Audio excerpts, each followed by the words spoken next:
With profound, humble gratitude and love to all venerated enlightened masters, we bow to the Almighty in soulful gratefulness for gifting us with their holy, blessed presence. May all beings be awakened by their divine grace. Part 3 of 4.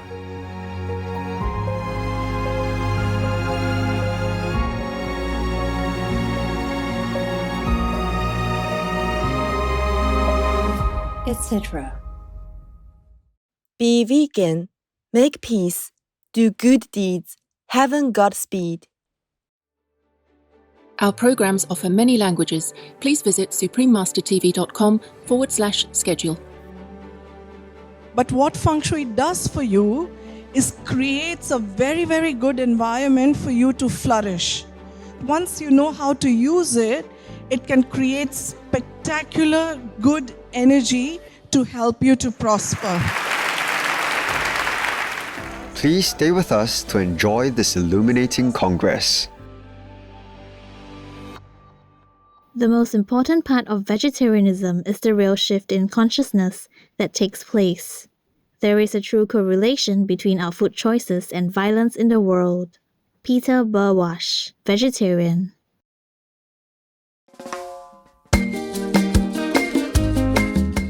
Today's program will be presented in English with subtitles in Arabic, Walasi, also known as Vietnamese, Chinese, English, French, German, Hindi, Hungarian, Indonesian, Korean, Mongolian, Persian, Portuguese, Russian, Spanish, Thai, and Ukrainian or Uranian. Selato Awaken, das Bilonial. I just said pleased to meet you in Amharic, one of the official languages of Ethiopia. I'm Bemned. The kind-hearted Ethiopians accompany you on your compassionate vegan journey. Together, let us save as many lives as we can.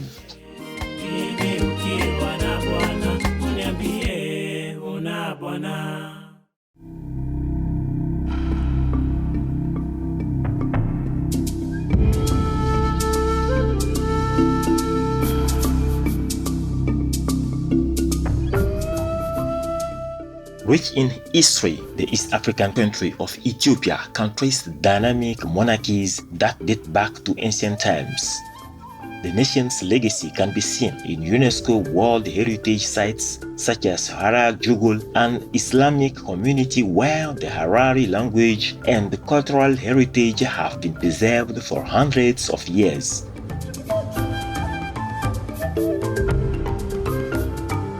In Lalibela, near the River Jordan, Christian churches built in the 13th century from single pieces of stone still stand as monuments to the faithful. Ethiopia also abounds in environmental diversity with animal people that include the Gelada baboon, Walia ibex, Ethiopian wolf, and 31 other species of mammals, along with more than 50 species of bird people. These and other flora and fauna are protected in the country's Simien Mountains National Park as well as the Bale Mountains National Park, two spectacular natural areas. Ethiopian athletes are famously known for superior performance in many fields. Olympic gold medalist Abebe Bikila set world record times in the marathon in two Olympics, 1960 and 1964. Ethiopian sisters Genzebe, Tirunesh, and Ejegeu Dibaba, along with their aunt Deratu Tulu, are all Olympic medalists in long-distance running events with many world records that distinguish their individual accomplishments. Another highlight of Ethiopian culture is its delicious cuisine, which is one of the most vegan-friendly in the world. Several plant-based staples include injera, a bread made from the North African grain teff, along with wat stews made of chickpeas and lentils, and fresh vegetable salads.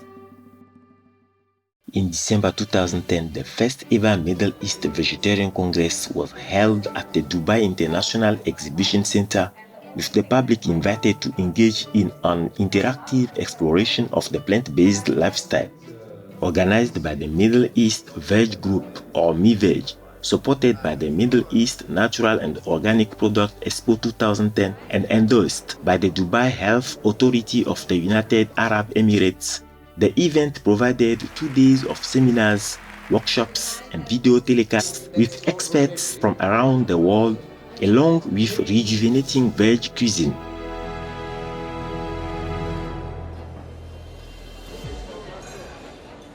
In addition, Supermaster Qinghai Vegan was specially invited to speak via live video link on being a vegan, an environmentally sustainable food choice, followed by a question and answer session with attendees and the launch of the Arabic edition of the international best-selling book, The Birds in My Life, which was already sold out pre-launch. The Birds in My Life was printed by United Printing and Publishing, a subsidiary of Abu Dhabi Media Company, or ADMC, owned by the government of Abu Dhabi.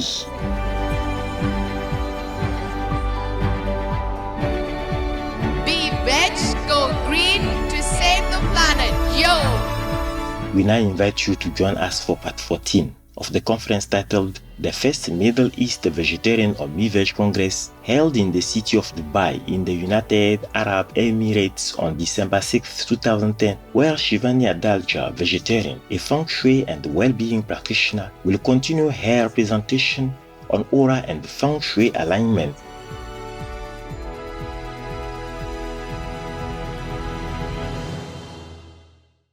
I can give you one very good tip today, and I know the next talk is going to talk a lot about seawater.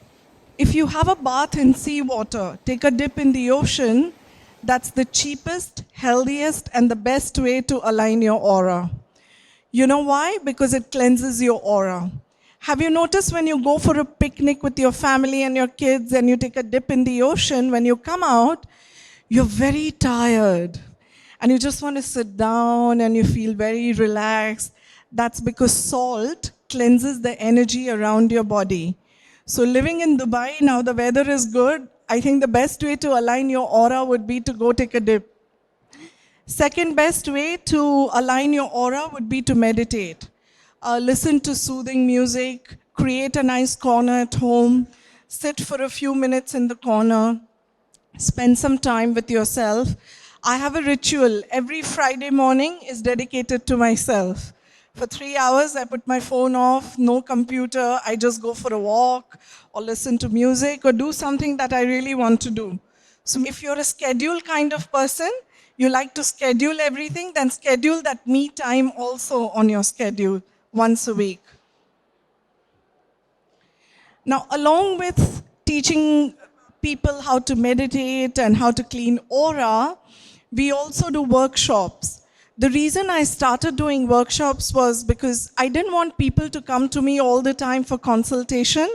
I wanted them to go home empowered and to be able to practice the science on their own.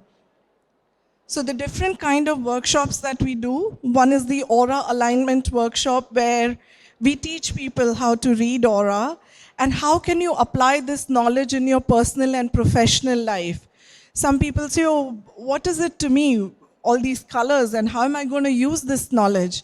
But imagine if you can read aura of all your colleagues, your boss, your husband, or your wife, how powerful the knowledge would be, because you would know actually what they are thinking and what they are feeling. The second kind of workshop that I do is tarot reading. Now, of course, don't think tarot reading as fortune telling.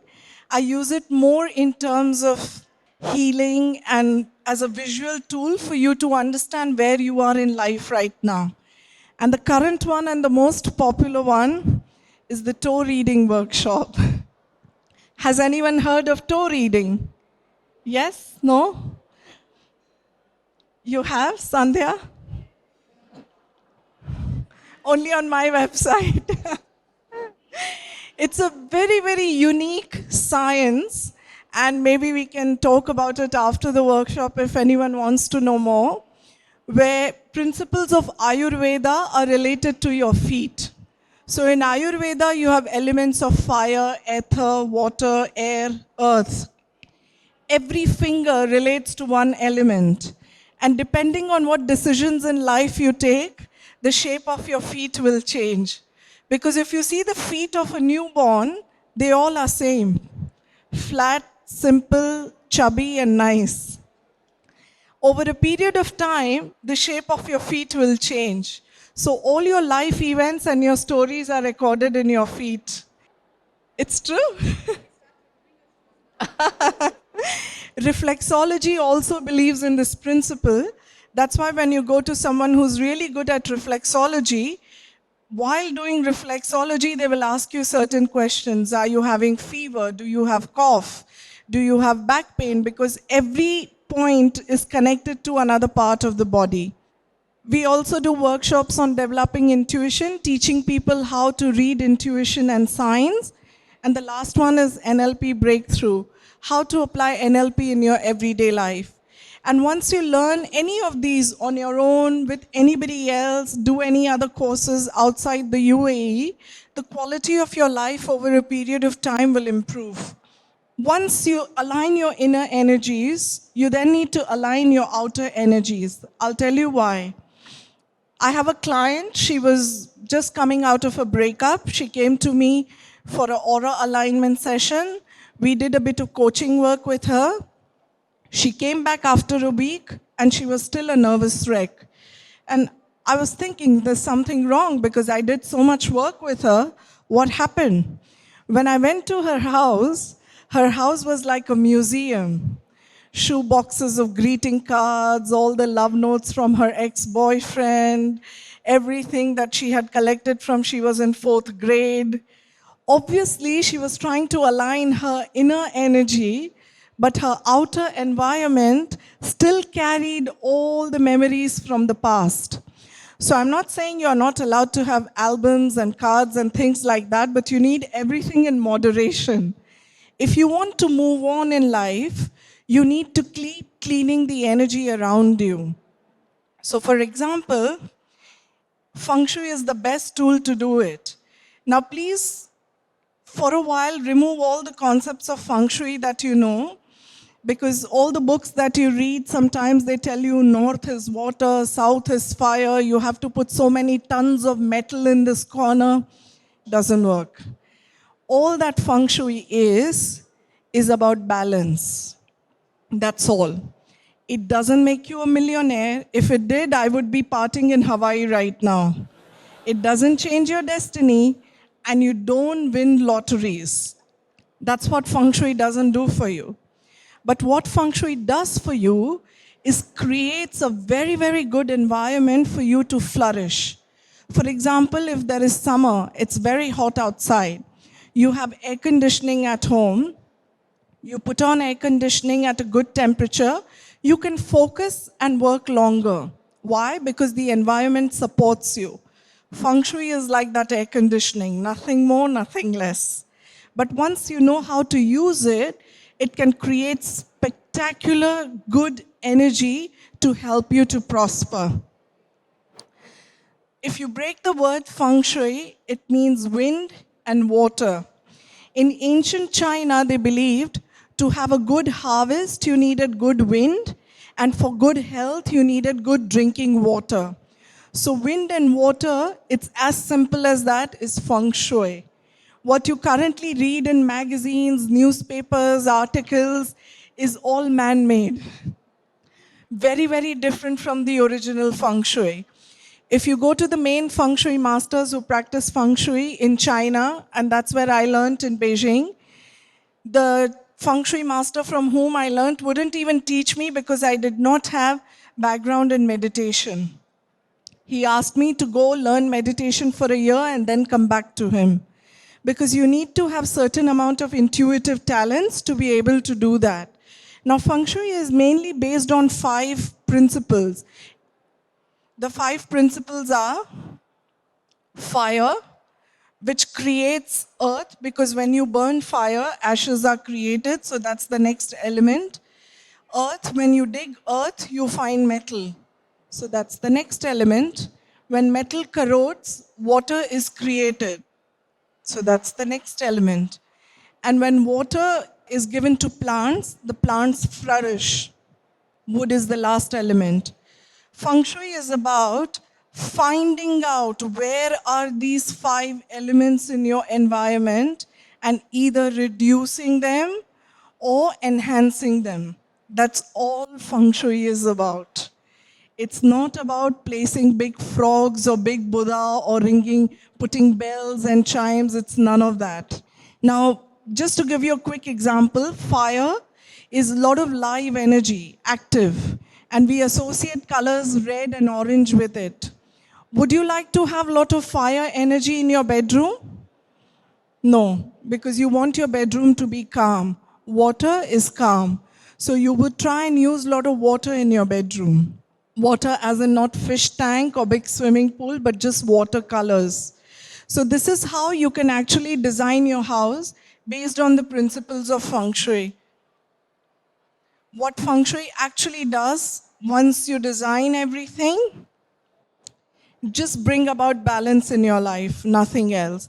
So the best way to align your life would be through balancing your chakras and your aura, through simple exercises and taking a dip in the ocean, and outer alignment through Feng Shui, which will help you to come to a very good balance in your life between personal and professional.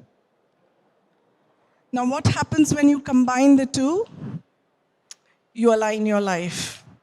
Now, I know there are a lot of skeptics in this room who think, what hogwash, aura and colors. And, I really don't believe there's any truth to this. So I have a software here that Fuzzy is going to help me to coordinate. I'll need some volunteers from the audience and we can see your live aura on the screen. Okay, thanks everyone. Any volunteers? Okay, the lady in white. And the rest of you can have a private session with her outside later on. Have a seat here. What's your name? Nina. Give Nina a big round of applause. This is a biofeedback machine that takes energy from the fingertips. It translates into a color frequency, and that would give you aura of Nina. So what you see live here on the screen is Nina's aura. Now, of course, because of the glare, we are not able to see the colors very bright. But if you want, some of you can come and see in the laptop here, the colors are quite bright. I don't mind. And what do those colors mean? If you look at the bottom, it says orange, and then there are qualities for orange. For every color, there are particular qualities. Every individual will have a predominantly 2 or 3 colors only. People who are on a very high spiritual level will probably have just 1 color. Dalai Lama has only 1 color, white. There is no other color in his aura. So she currently has 3 colors, which is green, little bit of violet, and a lot of blue. So these 3 colors are basically her predominant personality, and you can also look at her chakras live. These are her life chakras, 7 chakras, the 7 energy centers that I spoke about. Each center, as you can see, is either small or big. So once you do this entire analysis, it will tell you which chakra is overactive or which energy center is big and which is small, and which part of your life is out of alignment at the moment. I normally use this software for left brain people. For corporates who come, who have difficulty sort of grasping the concept, because this is something they can see live. Yeah? Thanks, Nina. Does anybody want to try? One more person? Thanks. What's your name? Shaji. Shaji. Thanks, Shaji. Can you put your... Yeah. If you look, Shaji's aura is predominantly orange, yellow, and green. So these are the 3 colors. Now, of course, every color has different qualities and personalities. Yeah? Thanks a lot, everyone, for coming. And I hope to chat with you after the talk. Thanks. All right, any questions? If you have, you can talk to Shivani. She'll be just either sitting here or outside. Thank you so much, Shivani. It was really, let's give her a round of applause. Come on. Making war is good. Your children will hate you. Your nation will betray you. Your world will condemn you. But hell loves to roast you. Luminous viewers, thank you for your presence today for the first Middle East Vegetarian or MEVEG Congress on Words of Wisdom. Please join us tomorrow for part 15 of this illuminating conference. Coming up next is Saving True Music with Nemo Patel, Vegetarian part 1 of 2, right after noteworthy news. By the grace of divine providence, may our world be uplifted through compassion and love. Be vegan, make peace, do good deeds, hell not reach. Our programs offer many languages. Please visit suprememastertv.com/schedule and suprememastertv.com/WOW. Nos programmes offrent plusieurs langues. Veuillez visiter suprememastertv.com/schedule et suprememastertv.com/WOW. Nuestros programas ofrecen varios idiomas. Visiten suprememastertv.com/schedule y suprememastertv.com/WOW. Acara kami menyediakan banyak bahasa. Silakan lihat suprememastertv.com/schedule dan suprememastertv.com/WOW.